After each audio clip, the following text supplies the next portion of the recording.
सभी बच्चों को पढ़ाने जा रहा हूँ केमिस्ट्री सब्जेक्ट के first chapter matter in our surroundings से पार्ट 3।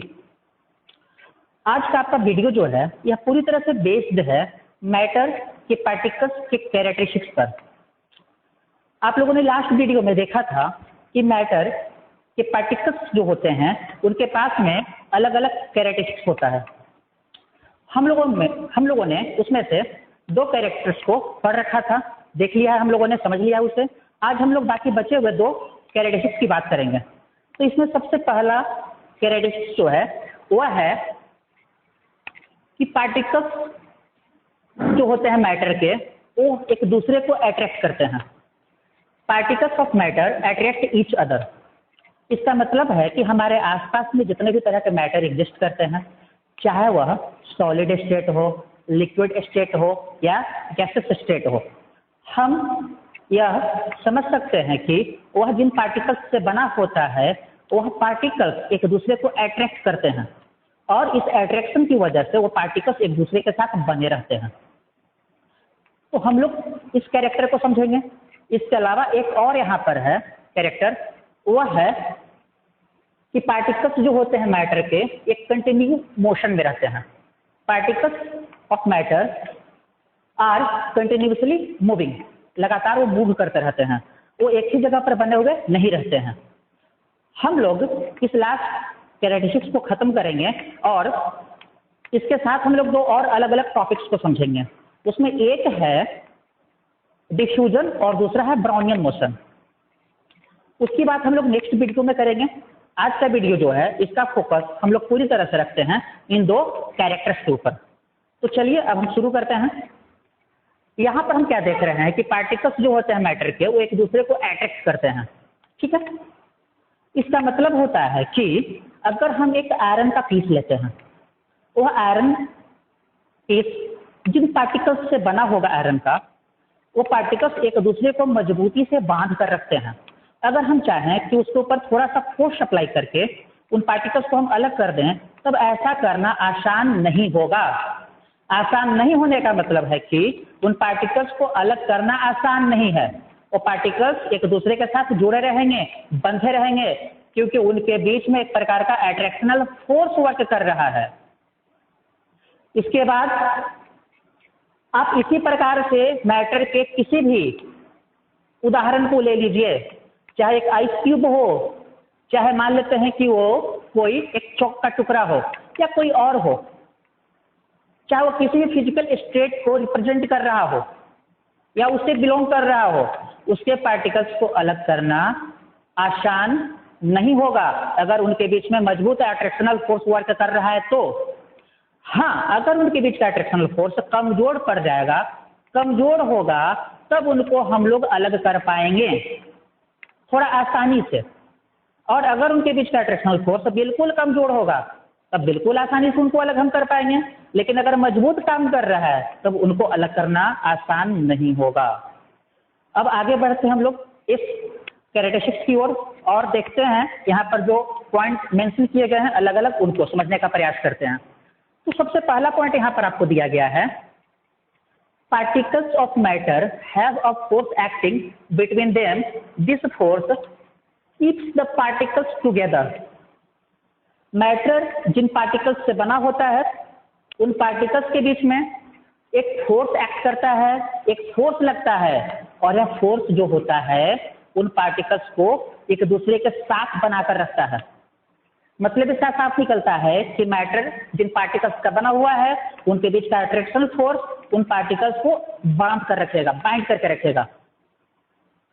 सेकेंड पॉइंट यहाँ पर है कि it is common experience, it is common experience that some substances changes into, बहुत ही इंपॉर्टेंट पॉइंट है यहाँ पर, some substance changes into powder easily whereas some substances changes into crystal and some do not break easily।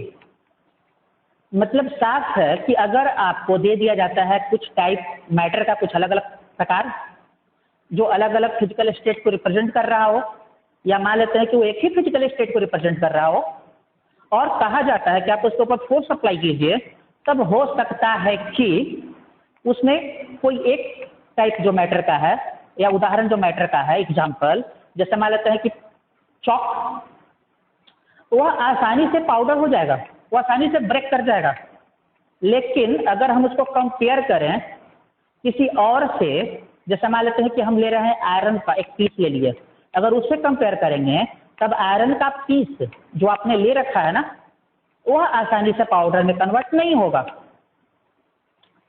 तो यहाँ पर जो point दिया गया है ना, इसके अकॉर्डिंग हम अपनी डेली लाइफ में भी ऑब्जर्व कर सकते हैं अगर चाहें तो, कि हमारे आसपास में भी कुछ ऐसे टाइप ऑफ मैटर एग्जिस्ट करते हैं जिनके ऊपर जैसे ही थोड़ा सा फोर्स लगता है वैसे ही वो क्या होते हैं, ब्रेक कर जाते हैं पाउडर में या छोटे क्रिस्टल में।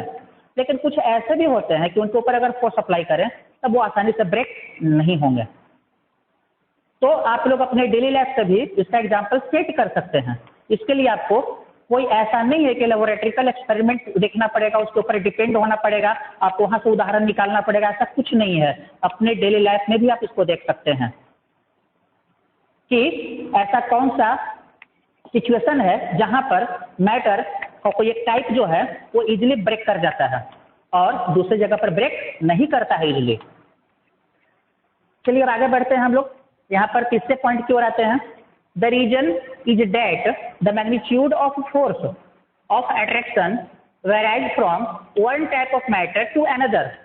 ये भी इंपॉर्टेंट पॉइंट है कि रीजन क्या है। अगर यहाँ पर मेंशन किया गया है कि कुछ सबस्टांसेज इजीली चेंज हो जाते हैं, किसमें चेंज होते हैं, तो ये चेंज होते हैं यहाँ पर पाउडर में, ठीक है।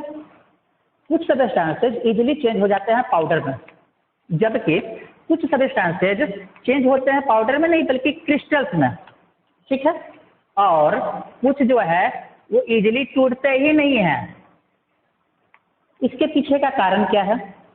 तीनों तो मैटर है, तीनों पार्टिकल्स से बना हुआ है, बट हम देख रहे हैं कि एक पाउडर में चला गया, दूसरा क्रिस्टल्स में जा रहा है और तीसरा तो टूट ही नहीं रहा है। इसके पीछे का क्या कारण हो सकता है, रीजन? तो आपको उसी के बारे में यहाँ पर दिया गया है कि द रीजन इज दैट, इसके पीछे का यह कारण हो सकता है कि the magnitude of force of attraction, यानी कि जो पार्टिकल्स के बीच में अट्रैक्शन फोर्स लग रहा है उसका magnitude varies from one type of matter to another. यह कम या ज्यादा हो सकता है, घट सकता है, बढ़ सकता है एक मैटर से दूसरे मैटर तक। मतलब एक मैटर में अट्रैक्शन फोर्स जो उनके पार्टिकल्स के बीच काम कर रहा है उसका मैग्नीट्यूड ज्यादा हो सकता है, दूसरे मैटर में कम हो सकता है, तीसरे टाइप वाले मैटर में और कम हो सकता है या और ज्यादा भी हो सकता है, या बिल्कुल कम हो सकता है। तब यहाँ पर क्या देखते हैं कि totally depends on the nature of matter. यह पूरी तरह से किसके ऊपर डिपेंड करता है? मैटर के नेचर पर डिपेंड करता है। मैटर किस प्रकृति का है उसके ऊपर डिपेंड करता है कि वह अट्रैक्शन फोर्स कितना ज्यादा होगा कितना कम होगा। अब आगे आपको दिया गया नेक्स्ट पॉइंट यहाँ पर जो मेंशन किया हुआ है, इंटर पार्टिकल फोर्स और इंटर मोलिकुलर फोर्स। अब तक आप लोग सुन रहे हैं कि पार्टिकल्स के बीच में फोर्स लग रहा है, फोर्स लग रहा है, बट उस फोर्स को हम कहते क्या हैं? उस फोर्स को हम यहाँ पर कहते क्या हैं? तो पार्टिकल्स के बीच में जो फोर्स लग रहा होता है, पार्टिकल्स के बीच में जो फोर्स काम कर रहा होता है उसको हम कहते हैं इंटर पार्टिकल फोर्स या इंटर मोलिकुलर फोर्स। तो इसको हम कह सकते हैं कि इंटर पार्टिकल फोर्स और inter molecular force is the force of attraction which acts between the constituent particles of any form of matter। मैं फिर से रिपीट कर रहा हूं, ध्यान से सुनिएगा इसको बिल्कुल केयरफुली। इंटर पार्टिकल फोर्स और inter molecular force is the force of attraction which acts between the constituent particles of any form of matter। इसका मतलब क्या हुआ? इसका मतलब यह निकलता है कि इंटर पार्टिकल फोर्स या इंटर मोलिकुलर फोर्स वह फोर्स होता है जो लगता है, जो लग रहा होता है किनके बीच में? तो किसी भी मैटर के पार्टिकल्स के बीच में, यानी मैटर जिन कॉन्स्टिट्यूएंट पार्टिकल्स से बना हुआ है उनके बीच में जो फोर्स लगता है that's called inter particle force और इंटर मोलिकुलर फोर्स। अब यहाँ पर हम लोग अभी तक जो बात कर रहे थे कि पार्टिकल्स जो होते हैं मैटर के, उनके बीच में फोर्स लगता है, और यह फोर्स कम या ज़्यादा लग सकता है, यह किस पे डिपेंड करता है? तो it's totally depends on the nature of matter. So how can you show it? हम लोग इसको कैसे दिखा सकते हैं, इसका एविडेंस हम क्या दे सकते हैं? तो चलिए अब उसकी बात कर लेते हैं कि हम लोग इसको कैसे दिखा सकते हैं। तो यहाँ पर एविडेंस दिया गया है, उसके अकॉर्डिंग क्या है? By a simple activity we can show that how interparticle force act in different kind of matter with different magnitude. यहाँ पर एक्टिविटी के थ्रू हम दिखा सकते हैं कि कैसे इंटरपार्टिकल फोर्स जो होता है यहाँ पर अलग अलग तरह के मैटर में, इन डिफरेंट काइंड ऑफ मैटर, अलग अलग प्रकार के मैटर में वो अलग अलग मैग्नीट्यूड का होता है, यानी कि उसका मैग्नीट्यूड भी अलग होगा, किसी में कम, किसी में ज़्यादा, किसी में बहुत ज़्यादा। इसके लिए क्या करना है ना, बहुत ही सिंपल एक्टिविटी है, ये सब बिल्कुल हम लोग अपने खुद से परफॉर्म करके देख सकते हैं। तो क्या करना है? सबसे पहला पॉइंट है we take 3 different kind of matter. 3 अलग अलग प्रकार का मैटर हम ले लेंगे, चॉक, कोल और स्टील नेल। यहाँ पर हम ले रहे हैं चॉक, कोयले का टुकड़ा ले लेंगे, और क्या ले लेंगे? स्टील नेल यहाँ पर। ठीक है, 3 अलग मैटर हम लोग ले चुके हैं। अब आगे क्या करना है? Let we try to break this. अब हमें कोशिश करना है तीनों को तोड़ने का। किनको तोड़ने का? चॉक को, कोल को और स्टील नेल को तोड़ने का प्रयास करना है। वी फाइंड दैट, हम क्या पाते हैं? वी फाइंड दैट, अब देखिए हम 3 तरह का मैटर ले चुके हैं, तीनों को तोड़ने का प्रयास कर रहे हैं, कोशिश कर रहे हैं, तब हम क्या पाएंगे तीनों के लिए? पहला, chalk is broken down into powder very easily. Chalk को हम लोग पाउडर के रूप में बहुत ही इजीली तोड़ सकते हैं, बहुत आसानी से तोड़ सकते हैं। ठीक है ना, चॉक को हम लोग बहुत ही आसानी से तोड़ सकते हैं। इसका क्या निकला मतलब यह निकला कि चॉक जिन पार्टिकल्स से बना हुआ है, जिन कॉन्स्टिट्यूएंट पार्टिकल्स से बना हुआ है, उनके बीच का अट्रैक्शन ऑफ फोर्स बिल्कुल कमजोर है, इसीलिए वो टूट रहा है। इसके बाद है आपको दिया हुआ, फिर से रिपीट कर रहा हूं, chalk is broken down into powder very easily, पहला तो निकला। अब दूसरे के लिए, कोल के लिए, it requires more force to break coal piece. कोयले के टुकड़े को तोड़ने के लिए हमें ज़्यादा फोर्स लगाना पड़ेगा। तो बिल्कुल क्लियर है कि कोयले के टुकड़े को तोड़ने के लिए हमें चॉक से ज़्यादा फोर्स लगाना पड़ेगा। मतलब इसका क्या निकला? इसका मतलब निकला कि यह चॉक जो है, उनके पार्टिकल्स के बीच का अट्रैक्शन फोर्स जितना है ना, उससे कहीं ज़्यादा मैग्नीट्यूड के साथ अट्रैक्शन फोर्स लग रहा है किनके पार्टिकल्स के बीच में? कोल के पार्टिकल्स के बीच में। अब आगे बढ़ते हैं। Steel nail doesn't break easily. देख लीजिए यहाँ पर क्या दिया हुआ कि स्टील नेल जो है ना, ये आसानी से टूट नहीं सकता है, आसानी से नहीं टूटेगा। यानी कि सबसे मजबूत, सबसे ज़्यादा मैग्नीट्यूड अट्रैक्शन फोर्स का किसके बीच में है? तो स्टील नेल जिन पार्टिकल्स से बना हुआ है, उन पार्टिकल्स के बीच में है। बिल्कुल क्लियर हो जाता है पूरा, यहाँ पर कोई डाउट नहीं इसमें होना चाहिए। तो इस प्रकार से हम यहाँ पर देख या समझ या कह सकते हैं कि चॉक, कोल और स्टील नेल जो है, तीनों के ऊपर अप्लाई करके हम यहाँ पर फोर्स, उसको तोड़ने की कोशिश करके हम समझ सकते हैं कि किनके पार्टिकल्स के बीच का फोर्स मजबूत है और किनके पार्टिकल्स के बीच का फोर्स कमजोर है। अब इससे कंक्लूजन क्या निकलता है, ये देखिए। The above activity so that, जो एक्टिविटी हम लोग यहाँ परफॉर्म कर रहे हैं ना, जो हम कर चुके हैं ना, उससे क्या निकलता है?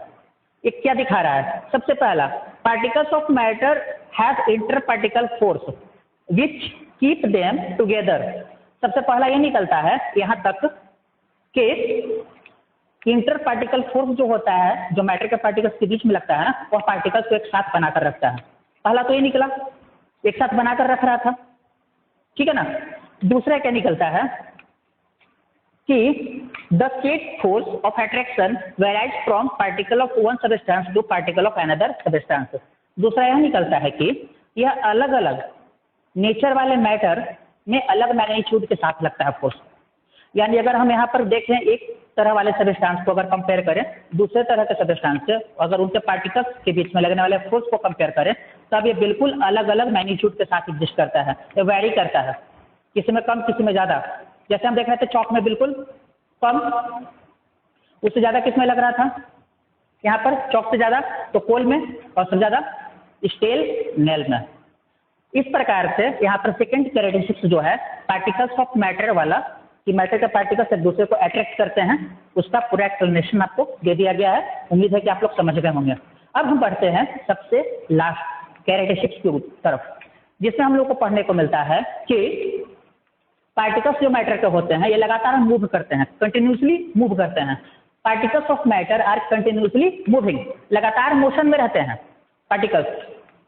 अब इसके लिए आपको यहाँ पर दिया गया है, सबसे पहला यहाँ पर आपको दिया गया है। अब देखिए इस कैरेक्टरिस्टिक्स को दिखाने के लिए हम बहुत एक सिंपल सा एक्टिविटी परफॉर्म कर सकते हैं, बहुत ही सिंपल सा एक्टिविटी।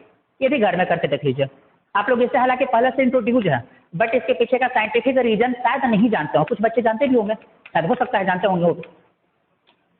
तो यहाँ पर इसके लिए हमको कुछ मटेरियल चाहिए।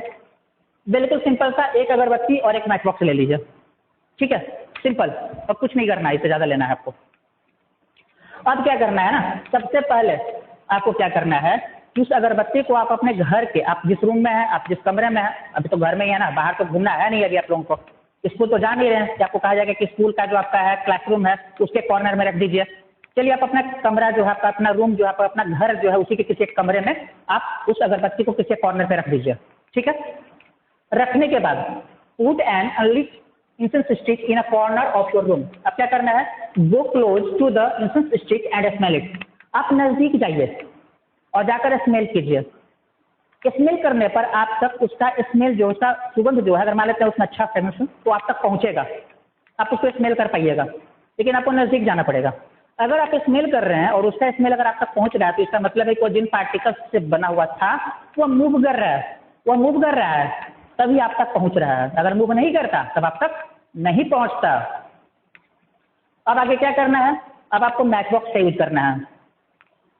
तो नाउ लाइट इंसेंस स्टिक, आपको क्या करना है, उसको जलाना है। और क्या करना है, and try to get the smell from a distance. तो जलाकर उसको आप छोड़ दीजिए कॉर्नर में। अब कुछ दूर जाइए, कुछ डिस्टेंस, दूरी मेंटेन कीजिए, दूर जाइए। अब वहां से स्मेल कीजिए। जब वहां से स्मेल कीजिएगा तब क्या पाइएगा, तब पाइएगा कि उसका स्मेल जो है वो आप तक, आपके नाक तक आसानी से पहुंच गया। यानी कि आप दूर थे फिर भी उसका पार्टिकल आप तक पहुंच रहा है, मतलब कि पार्टिकल मोशन में है। यहाँ भी पता चल रहा है कि पार्टिकल मोशन में है। बट एक नया चीज क्या जुड़ गया ना, कि उतना डिस्टेंस तक वो स्मेल आप तक क्यों पहुंचा, क्योंकि वहां पर आपने उसको जलाया। टेम्परेचर इंक्रीज करने की वजह से पार्टिकल्स का जो है स्पीड जो है वो इंक्रीज कर गया, इसलिए वो डिस्टेंस दूर तक चला गया। अब यहाँ पर हम क्या देख रहे हैं, conclusion, the above activity show that, ये एक्टिविटी क्या दिखाता है कि particles of matter are continuously moving. Matter के जो पार्टिकल्स होते हैं क्या करते हैं, लगातार मोशन में रहते हैं, कंटिन्यू मोशन में बने रहते हैं, ठीक है ना, लगातार मोशन में रहते हैं मैटर के particles. Here it is true, अब यहाँ पर यह भी सही है, true that the speed of particles increases with the increase in temperature. यहाँ पर यह भी क्लियर है कि स्पीड जो है पार्टिकल्स का यह इंक्रीज करता है, ठीक है ना, with the increase in temperature. तापमान बढ़ने के साथ वह भी बढ़ता है। यानी कि अगर हम टेम्परेचर को इंक्रीज करेंगे तो पार्टिकल्स का स्पीड जो है भी इंक्रीज होता चला जाएगा, ठीक है। अगर आप इस एक्टिविटी को और दूसरे तरह से परफॉर्म करना चाहते हैं तब क्या कीजिए, अपने घर में एक ग्लास ले लीजिए जो आपके घर में अवेलेबल है, कांच का ग्लास। उसमें क्या कीजिए, आप पानी ले लीजिए, ठीक है, और पानी लेने के बाद उसमें आप एक बूंद इंक ले सकते हैं या थोड़ा सा मात्रा में कोई कलर ले सकते हैं, ठीक है। और जब आप ऑब्जर्व कीजिएगा तब क्या पाइएगा, कुछ देर के बाद तो पूरा ग्लास कलरफुल हो गया। यानी कि कलर जिन पार्टिकल्स से बना हुआ था ना, वो क्या हुआ, मूव किया, फैला, मूव करते हुए फैलता चला गया, किसमें, उस ग्लास के पानी में। यानी पार्टिकल्स लगातार मोशन में होते हैं, कंटिन्यू मोशन में। और अगर मान लेते हैं आपका कोई फ्रेंड, अगर उसने लगा रखा है पहले से डीओ या परफ्यूम वगैरह, वो दूर पर भी रहता है तो आप उसको स्मेल कर लेते हैं। क्यों, क्योंकि वो क्या हो रहा था, मूव कर रहा था, वो मूव करते हुए आप तक पहुंच गया। यानी पार्टिकल्स हमेशा मोशन में रहते हैं। तो आज हम लोगों ने इन दो अलग अलग कैरेक्टरिस्टिक्स के ऊपर बात किया। उम्मीद है कि आप लोग समझ गए होंगे। इसके बाद अगर इस दोनों कैरेक्टरिस्टिक्स से संबंधित अगर किसी तरह का क्वेश्चन अगर आता है, इन दोनों, मैं फिर से रिपीट कर रहा हूँ कि दोनों कैरेक्टरिस्टिक्स से संबंधित अगर कोई क्वेश्चन दिमाग में आता है तो फिर आप उसको पूछ सकते हैं। नेक्स्ट वीडियो में मैं उसको दूंगा, आंसर के साथ मैं एक्सप्लेन करते हुए बता दूंगा। आज इतना पे हम लोग खत्म करते हैं।